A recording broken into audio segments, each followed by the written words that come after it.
In this video, we are going to discuss the for loop in JavaScript. Now, a for loop allows us to do a few things in one statement. First of all, it allows us to initialize our counter variable. Then it allows us to do our test, and then increment our counter variable in one statement. Right here in our for loop, we use the word for. We get our variable count. We set it equal to 0, so we initialize our variable. Then we do our test. These are separated by a semicolon. Our test, then a semicolon, and then we increment our variable. So when we go through the for loop, we start count at 0, and then we test. Is count less than 0 or less than 6?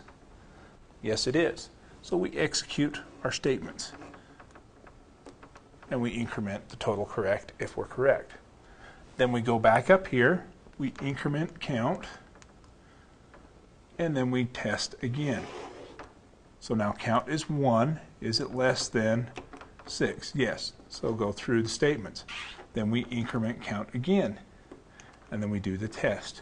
And so on until the test is false. When the test is false, we skip down to the end of the for loop. And those are for loops in JavaScript.